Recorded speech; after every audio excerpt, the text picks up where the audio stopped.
What are the barriers that stop people getting involved in clowning? How can we make sure that it's equally accessible to everyone? In this week's podcast, I talked to Michelle Matlock, Black female clown performer and teacher, about this hard-hitting topic and much more.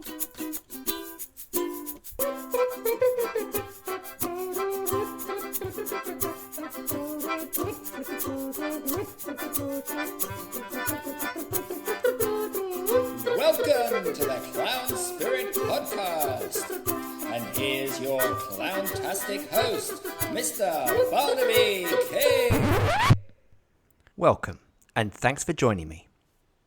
Some of the Clown Spirit podcasts, I'm going to be delving back into the archives of the Clownversations. These are interviews that I've done with really well-established and respected clown teachers and performers from all over the world over the last 3 years.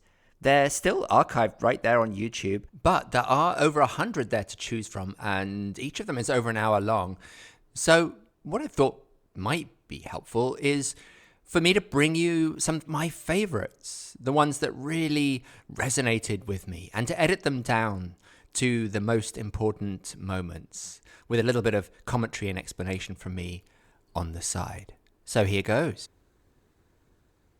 Michelle Matlock is a performing artist, creative coach, teacher, director, and founder of Circle Up Productions in Tacoma, Washington. She has over 25 years of experience in the entertainment industry. She made history as the first African-American to create a main character for Cirque de Soleil, touring for nearly a decade with the show OVO. An adjunct faculty member at Del Arte International School for Physical Theatre, Michelle collaborates with organizations including Circus Bella and the Clown School. Her acclaimed solo show, the Mammy Project, which we talk quite a bit about in this podcast, has toured across the Americas. She's also a graduate of the National Shakespeare Conservatory, and her work emphasizes empowerment through the arts. In our Clownversation, Michelle and I covered an array of topics, but what made it so compelling was the vital work of decolonizing clown, the conversation around the barriers that exist in the clown world, which are of course reflections of barriers in society more broadly and historically, but also in some ways specific in their nature to the world of comedy, clowning, and performance. In particular because of the legacy of blackface minstrelsy and its relationship to the clown tradition. I hope you find this as powerful, stimulating, and as challenging a conversation as I did. And as always, I'd love to hear your feedback. It's just a conversation with another clown. It's not very serious. We're clowning around. It's really just a clownversation. So I began the conversation by asking Michelle how she got bit by the clown bug. What was her route into clowning? I got dragged into clowning and circus, like kicking and screaming. A friend of mine, my dear friend, Amy Gordon, who is a wonderful clown and performer and actor, we went to college together and we're in New York together.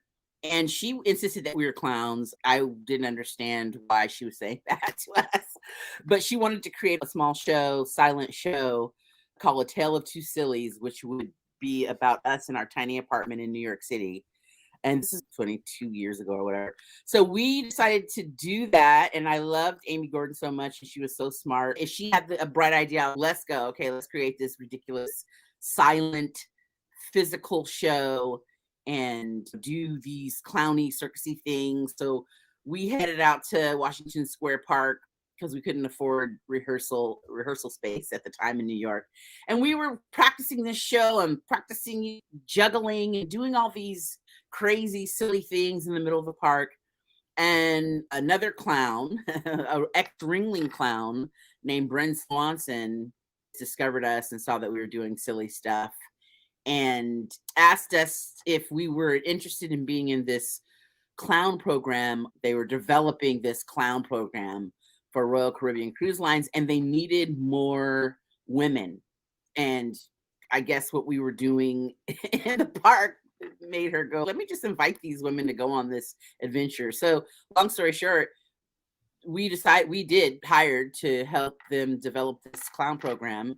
And we were flown down to Miami and trained with ex-Ringling clowns for Wow. about 6 weeks before we were put on these cruise ships to actually start performing these acts and gags. So my first training in clowning, and where I was like getting a paycheck every week to clown, was there, and doing all the Ringling style big gags and walking on stilts, and we had to learn how to pass clubs and the makeup and all Ringling. So that was my introduction and my first training. And that's when I realized, and I know this is the opposite for a lot of people, but for me, who was trying to be an actor in New York, I realized clowning pays, acting doesn't. And I know that a lot of people do not have that experience because there's a lot of struggling clowns that just would love to get paid. But Yeah. I personally have never been asked to clown for free. And it started with that job and acquiring all those skills and getting that training. And so that was the moment where I was like, oh, okay, I guess I better lean into this. And as time went on, I realized that the clowning actually made me a better actor, really. And I realized how valuable it was. I realized how hard it was. I realized how precious, or not precious, but just how important it is and how fun it is. Eventually it was just like, oh, okay, this is a whole other thing. That I had a little tiny bit of clowning in the conservatory that I went to, but I remember it being fun, but I didn't think that it was something that I was gonna it was gonna be such a huge part of my life. And I had never seen anyone like me clowning. I didn't have an example. Yeah. It was hard for me to envision myself as a clown. And then there's a whole history around that with sort of African Americans and clowning.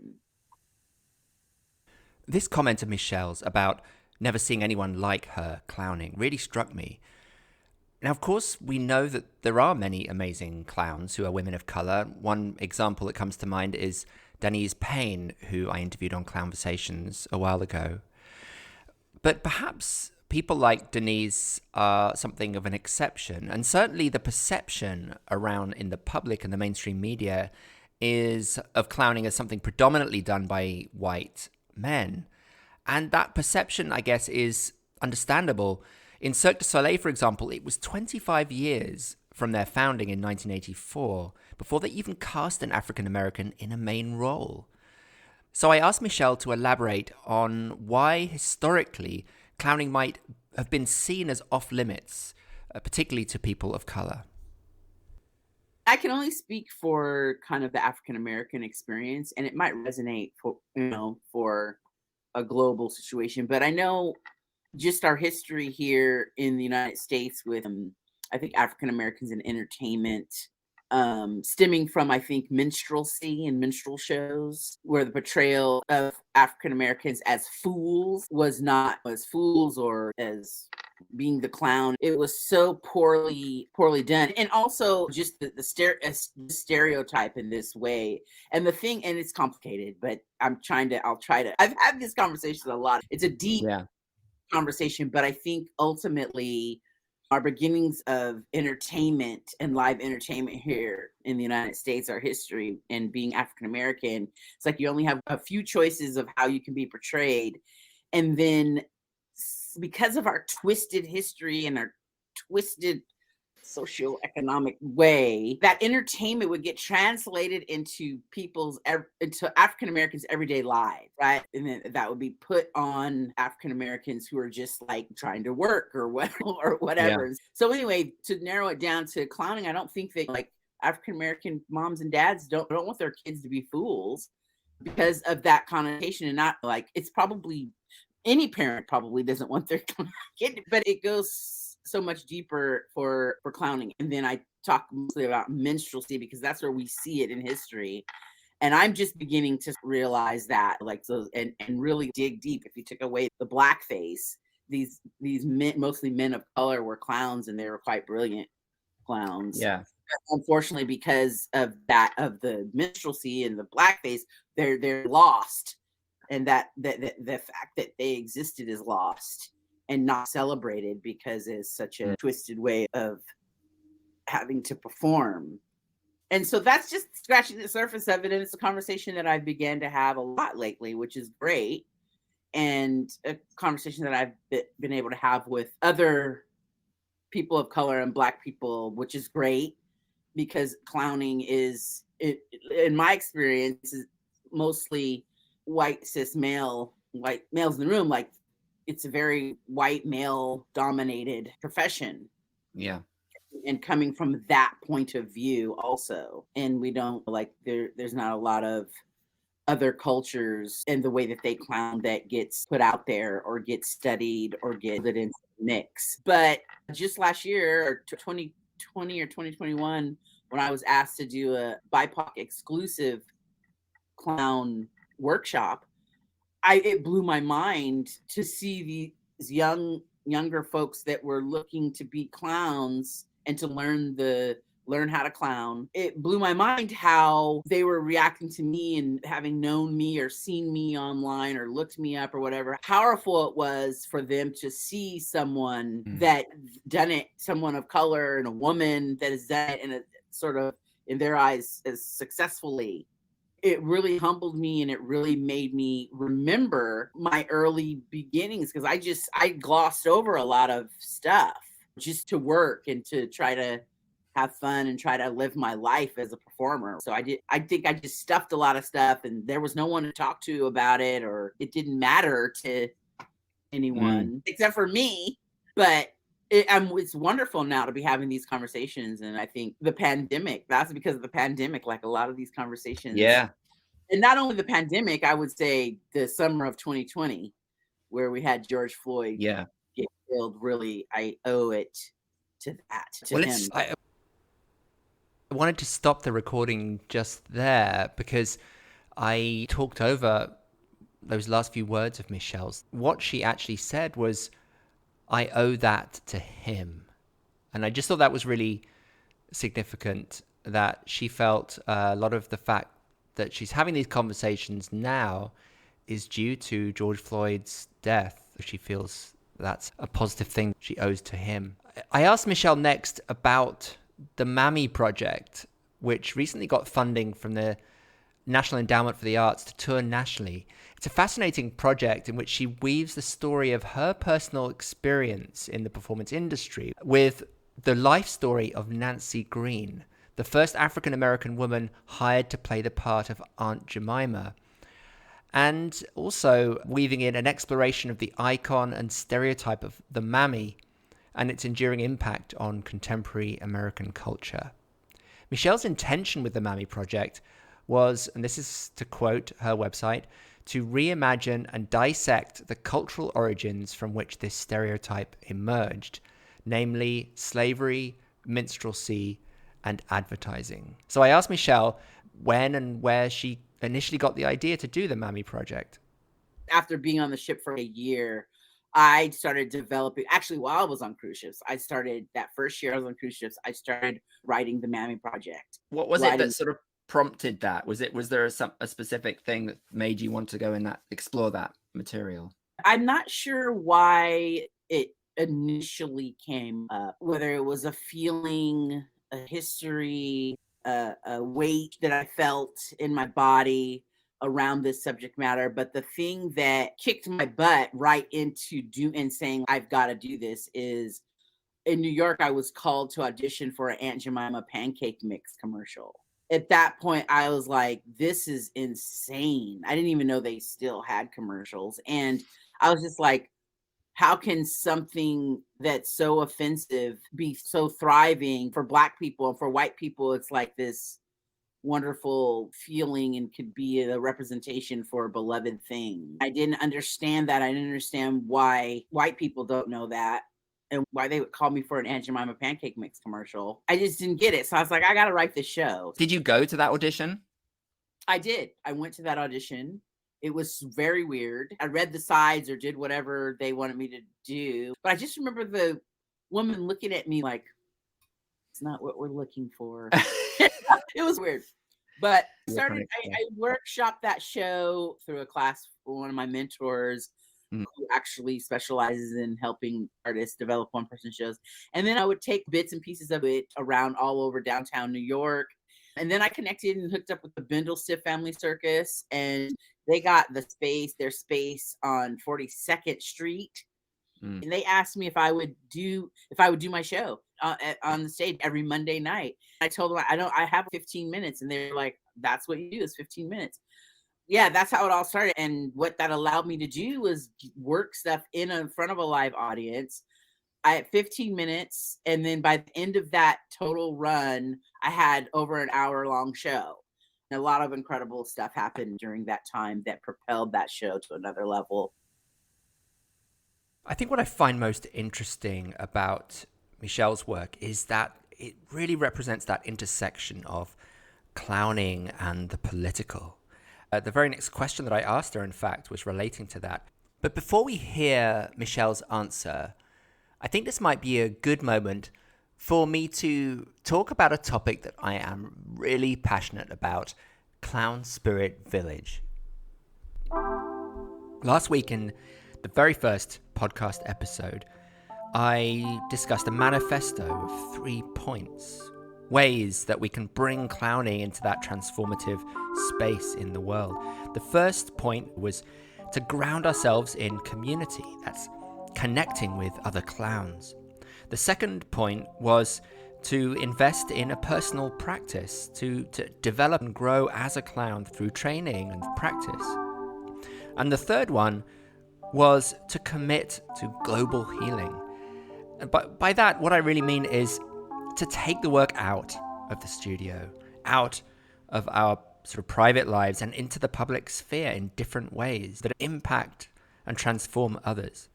In Clown Spirit Village, these 3 tenets are the basis of our whole ethos of what we offer. We offer community for you to connect with other clowns, to get together, to have that encouragement and support and nourishment of others. We also have personal practice, we have training, we have masterclasses, workshops, ways that you can improve and grow as a clown. And finally, we support you in bringing your clowning out into the world.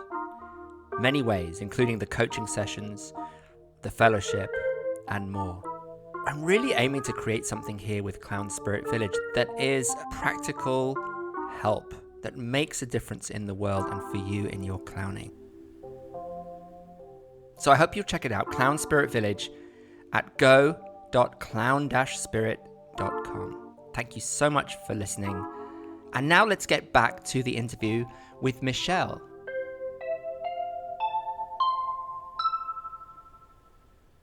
The next question I asked was about this relationship of the difficult subject matter that she was trying to address and the clowning. She's trying to educate people and have a conversation in the Mammy Project.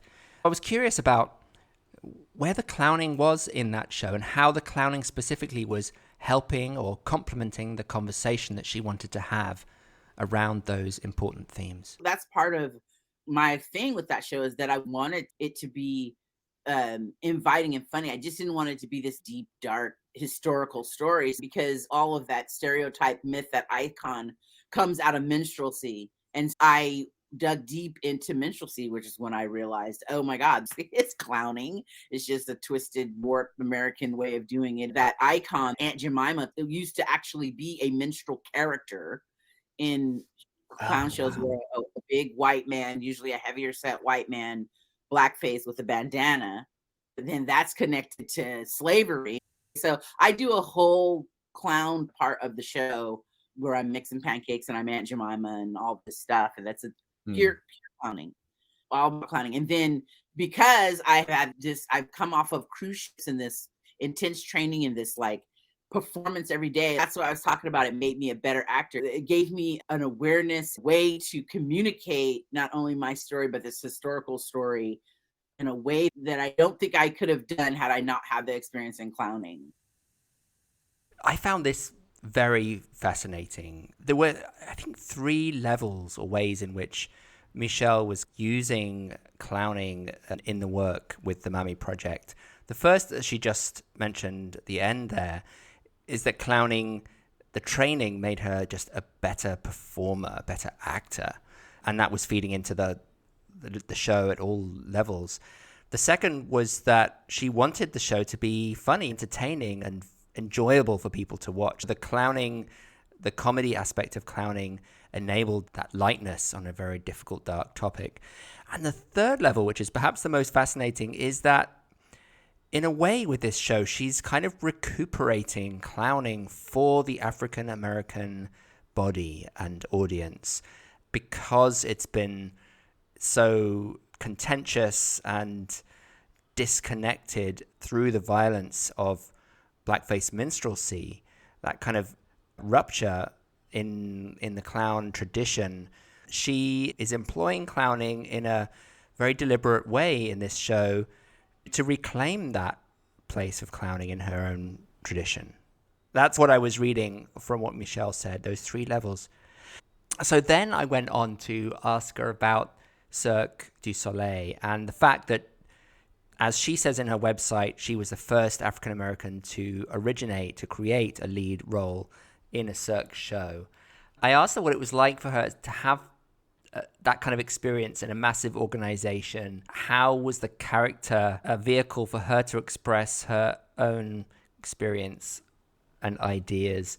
Or was she just kind of subsumed into this Cirque du Soleil machine? First of all, I did not know that piece of information, being the first African-American to create a role. That happened after the show opened and we started to have publicity. Cirque started saying that, and it was news to me. Like, I had no idea. And they started using it. They used it to their advantage and for publicity. Like, they used everything that they could to get that story or get it out there or whatever. And so I thought, okay, I'll start using it. Watching how Cirque operates with everything, to how they use that, how they used my face and everything. I was just like, oh, I can do the same thing. I'm gonna use, if my face sells this many damn tickets, I'm gonna face. But anyway, so I wasn't aware of that and during the creation of this thing, but I can tell you that I brought me, and of course I realized when I arrived there, I'm the only African American on the stage. So I was very aware of this, and then being the only woman in the room with a trio of clowns. So it's me and then two white guys, and trying to fight for how I'm funny, like how my point of view, fighting for the story that I might want to tell, or what might work that they can't see because they're not me. Did that feel like a fight? No, not like, just not a fight. Shoot, the fight was more with Cirque because they don't know what to do with clowns. You hire three like independent solo performing clowns, but then you don't let them create anything. Cirque is known for that. That first creation was more of a fight, actual fight with Cirque to let us do what we do. We didn't really win that fight. Still, when you're in the room and you're trying to do stuff, I don't know, I'm not typically what people see as clowns. Like these two guys that I'm working with, you look at them and you're like, oh yeah, that you can see them as clowns, and they have a part to play that can be played. Like if you look at some of the clowns of Cirque du Soleil, it's like any of those white guys can play any of those roles at any time. Yeah. They're exchangeable. Yeah. My role, like, not anyone can play the role that I created. You can't just plop anyone in there, and they're not going to. It's always going to be a generously proportioned woman of color, which I love that. Some person of color have that experience that normally wouldn't, because there's no other roles in Cirque du Soleil for you to play if you're inclined to do it. Again, then we see Michelle here carving out a role for herself in relation to her identity as a Black female clown performer. Even though within the strictures of Cirque du Soleil, it was much more difficult to do that than in her own show, of course. But she's creating an original role for a generously proportioned woman of color that hadn't existed before, and having to kind of create that role because, as she said, such roles didn't previously exist, and all the other Cirque du Soleil clown roles were pretty interchangeable many of them played by white men and women. Because I didn't know the story of Ovo, I was also curious about how the clowns functioned in that performance. To what extent were there the traditional status roles or status difference between the clown characters? It was so non-traditional because one, that we were the story. We were the story rather than making fun of the story, which is what traditionally the clowns do in circus. They make fun of the story. So we were the story, and the story was already mapped out for us, which was a love story where you have two, and on top of that, we're bugs. So you have a city fly that comes and falls in love with a ladybug, and then you have the like kind of papa bug that's a roach. And so we began to flesh that out. Now, status, yeah, I'm sure we didn't really talk about status, but I'm sure that laid out does lay out pretty naturally. Eventually, the slapstick is what resonated. Total physicality, slapstick. We had a bug language that we created with each other, so we would have these conversations. But what really held that together was, I think, the physical comedy and the slapstick that we tried to put in there. I finished up the interview, as I often do, by asking Michelle what was the essence of clowning for her. So moving on from performance to teaching, what is her core understanding of clown that she wants people to take away from her workshops? Wow, that's so ever evolving. But I think the core is, these words are hot words now, like presence and vulnerability and awareness, connection with audience is a big key for me in clowning. Knowing when it's having fun and then knowing when it's not fun anymore. Knowing when to leave.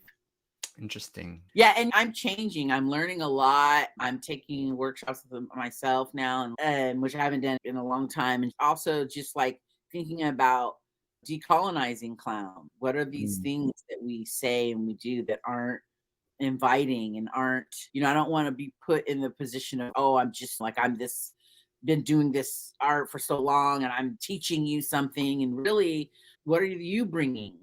We're all bringing something to the table. We already know. We know how to make our sisters and brothers laugh. We know how to make our mothers and our grandmothers and our fathers laugh. We know what that is, right? We already know that. And to me, that can be like a knowledge that we can bring to the table and that each person brings individually and different. And it's my job to see that and pull it out, to spark that in a workshop setting and pull it out. It'll be different for everyone else. People are from different cultures and there's different ways of operating. This final reflection from Michelle here was really powerful because it just reminds us, especially as teachers, that our job is not to impart some kind of technique or knowledge, always anyway, but to open up doors, to facilitate people's own creativity, to help them understand what it is that they already know and do and get more confident in that and bring it out. And that teaching clown is really also about facilitating difference, because there's so many different ways to be funny, to make people laugh, to clown, dependent on big cultural differences between different parts of the world, but also just little cultural differences between the way that your family worked or my family worked and the kind of way that I grew up, the economic background I'm from. All these things play into humor. Humor is not universal. So I really enjoyed this humility, an openness to learning new things that Michelle demonstrated at the end here. She's on a journey herself and doesn't consider herself to be a kind of a guru or a wise person that everyone should listen to. So I hope you enjoyed that wonderful interview with Michelle Matlock. So much to learn. It's interesting listening back to it because I feel now, there's so many more questions I would have liked to have asked her and to really dive deeper into some of these issues. And maybe as a result of this, I will actually go back and interview her again and get a chance to ask some of those questions, because there's certainly a lot left on the table that we didn't talk about. But I hope that got you thinking and provokes some new realizations for you and some curiosities as you go through your own clown journey, wherever you're at with that. So thank you once again for listening to this Clown Spirit podcast today. It was wonderful to have you with me. Please give us a review. Tell us what you enjoyed. Subscribe and follow the podcast on whatever platform you're listening to it on. And of course, as always, keep clowning.